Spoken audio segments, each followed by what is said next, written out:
Hello everyone, welcome to the class. Geography के section में हम सिलेबस डिस्कस कर रहे हैं। यूजीसी नेट का सिलेबस 10 पार्ट्स में डिवाइड है और अब हम पहुंच चुके हैं यूनिट नंबर 6 में। यूनिट नंबर 6 में पार्ट 1 हम करेंगे क्योंकि यूनिट नंबर 6 जो है वो थोड़ी लेंदी है। लेंदी मीन्स कि उसमें 5 अलग अलग सेक्शंस हैं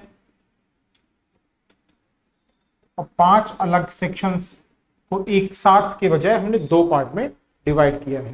यूनिट 6 है geography of environment activity, geography of economic activity and regional development. 2 parts है इसमें, इकोनॉमिक एक्टिविटी है और रीजनल डेवलपमेंट है। तो ये कुल 5 सेक्शंस में डिवाइड है। 5 चैप्टर कह लें या 5 सेक्शन कह लें इसे हम।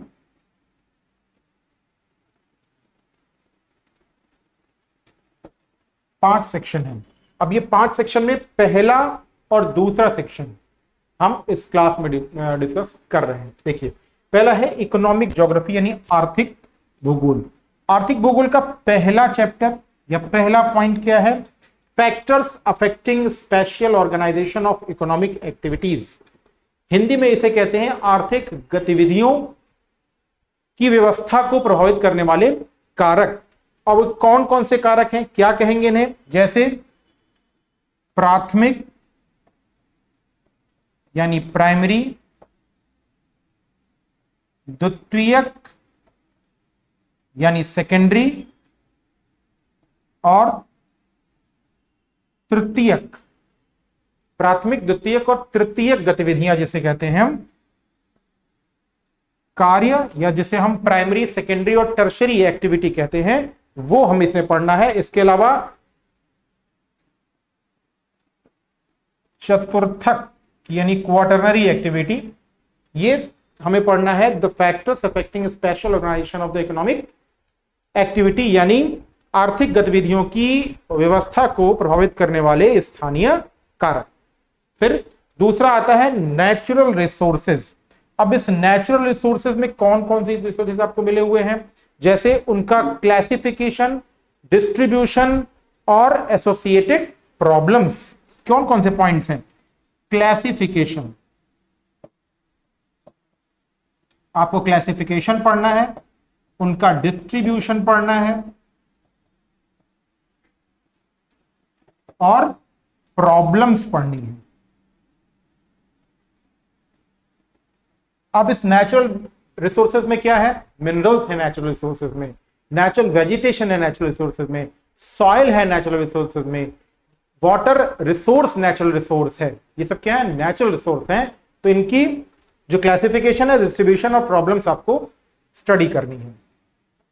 नेक्स्ट क्वेश्चन, नेक्स्ट टॉपिक है नेचुरल रिसोर्सेज मैनेजमेंट। प्राकृतिक संसाधनों का मैनेजमेंट। संसाधन, जब भी कभी नेचुरल रिसोर्स आया तो हमने उसका क्लासिफिकेशन पढ़ा, लेकिन अब हमें क्या पढ़ना है? उसका मैनेजमेंट पढ़ना है, यानी प्राकृतिक संसाधनों का प्रबंधन पढ़ना।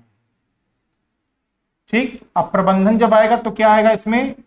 इसमें स्कीम्स आएंगी, इसमें पॉलिसीज आएंगी गवर्नमेंट ऑफ इंडिया की, वो जरूर पढ़ना होता है। फिर वर्ल्ड एनर्जी क्राइसिस, विश्व में ऊर्जा की जो कमी है, यानी जब ऊर्जा की कमी पढ़ना होगा तो आपको यूज ऑफ एनर्जी पढ़नी होगी, आपको प्रोडक्शन ऑफ एनर्जी पढ़नी होगी। तभी आप कहां तक पहुंच पाएंगे? क्राइसिस तक तभी पहुंच पाएंगे। डेवलप्ड कंट्रीज में भी और डेवलपिंग कंट्रीज में भी आपको ये ऊर्जा संकट पढ़ना है। तो दोनों पार्ट पढ़ना है, डेवलपिंग कंट्रीज में भी और डेवलप्ड कंट्रीज में भी। तो ये 4 सेक्शन जो थे वो किससे रिलेटेड हैं? वो इकोनॉमिक ज्योग्राफी से। अब देखिए इंपॉर्टेंट पॉइंट जो आपको पढ़ना है, एक तो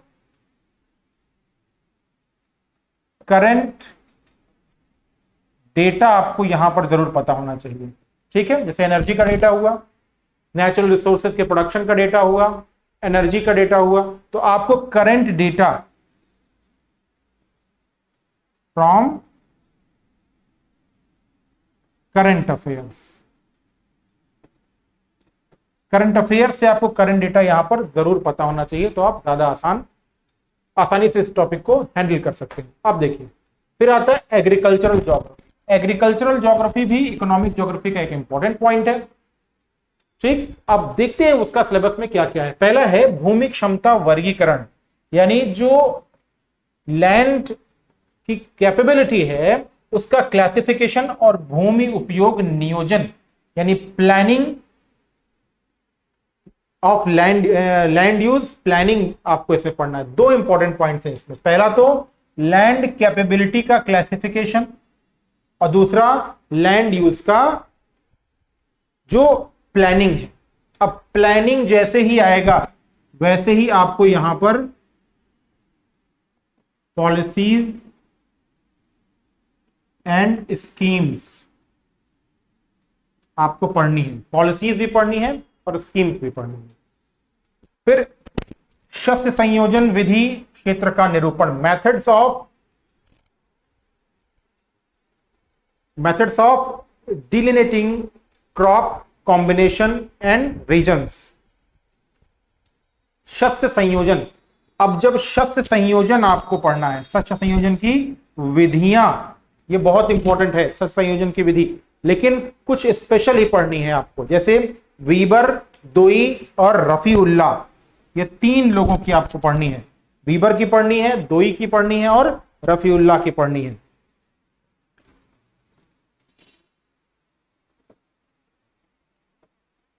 एंड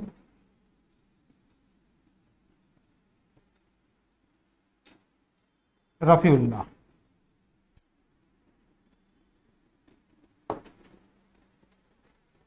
शस्य विविधीकरण यानी क्रॉप डाइवर्सिफिकेशन।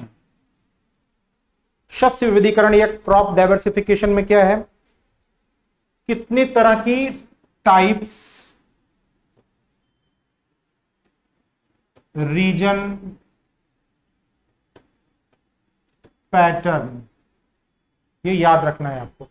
फिर अब इसमें देखिए कह रहा है वॉन थ्योनियंस मॉडल स्पेशली दिया हुआ है, एक अलग टॉपिक के फॉर्म में ही दिया है वॉन थ्योनियंस मॉडल। तो ये मॉडल आपके लिए बहुत कंपलसरी सेक्शन हो जाता है, बिल्कुल भी आप स्किप करके नहीं रह सकते। और जितने भी मॉडल्स होते हैं वो किसी पॉइंट के नीचे सब पॉइंट्स हैं, लेकिन वॉन थ्योनियन को स्पेशली दिया हुआ है कि वॉन थ्योनियंस मॉडल, तो अगर वॉन थ्योनियन का मॉडल दिया हुआ है तो जरूर पढ़ के जाना है। फिर देखिए नेक्स्ट है measurement and determinants of agriculture productivity, यानी उत्पादकता को प्रभावित करने वाले कौन कौन से कारक हैं वो हमें पढ़ना है। सॉइल है, एग्रीकल्चरल पैटर्न्स हैं, फर्टिलाइजर्स है, गवर्नमेंट पॉलिसीज हैं। तो प्रोडक्टिविटी को मेजर करने के और उसको डिटरमिनेंट करने के जो कारक हैं, जो फैक्टर्स हैं, वो हमें पढ़ना है। कृषि उत्पादकता का मापन एवं निर्धारक, मापन करना है हमें और निर्धारक करना है। तो इसमें कभी कभी पॉलिसीज और स्कीम्स भी आ जाती है। कृषि उत्पादकता में क्षेत्रीय भिन्नता, स्पेशल डिफरेंशियल, जो रीजनल डिफरेंस होता है वो पढ़ना है। कृषि उत्पादकता में क्षेत्रीय भिन्नता, रीजनल वेरिएशंस। अब रीजनल वेरिएशंस के क्या कारक होते हैं, रीजनल वेरिएशंस के जो इनपुट्स एग्रीकल्चर में होते हैं अगर वो वेरी कर रहे हैं तो डिस्ट्रीब्यूशन भी वेरी हो जाएगा। जैसे जो पूंजी है, जो पैटर्न है, जो सॉइल है, जो क्लाइमेट है, ये सब क्या करते हैं, एग्रीकल्चर के क्षेत्र में जो प्रोडक्शन है उसको वेरिएट करते हैं, उसको क्या करते हैं, अलग अलग कर देते हैं। जोत का आकार है, मेथड्स हैं, इसकी वजह से क्या होता है, एग्रीकल्चरल जो प्रोडक्शन है वो बदल जाता है। जैसे इंडिया में जो पर कैपिटा फ्लोइंग फील्ड है वो बहुत कम है। इससे क्या होता है, इससे प्रोडक्टिविटी पे भी फर्क पड़ता है और टोटल प्रोडक्शन पे भी फर्क पड़ता है। इंडिया में 37% प्लेस ऐसा है जहां पर रेनफॉल जो है वो 50% से, वो 50 सेंटीमीटर से कम हो रही है, तो क्लाइमेट की वजह से प्रोडक्शन पे इंपैक्ट पड़ रहा है। ठीक, फिर विश्व कृषि पद्धतियां, विश्व कृषि पद्धतियां यानी विश्व में जो एग्रीकल्चरल पैटर्न्स हैं, टाइप्स हैं, आपने सुना होगा कि किसी प्लेस में सस्टेनेबल एग्रीकल्चर की जाती है, किसी प्लेस पर इंटेंसिव एग्रीकल्चर है, किसी पर कॉमर्शियल एग्रीकल्चर है, कहीं पर ट्रक फार्मिंग को ज्यादा सुविधा मिली हुई है, कहीं पर एक्सटेंसिव फार्मिंग है। तो ये जो फार्मिंग की अलग अलग पैटर्न है, इस पैटर्न को हमें स्टडी करना है और ये बहुत इंपॉर्टेंट टॉपिक है।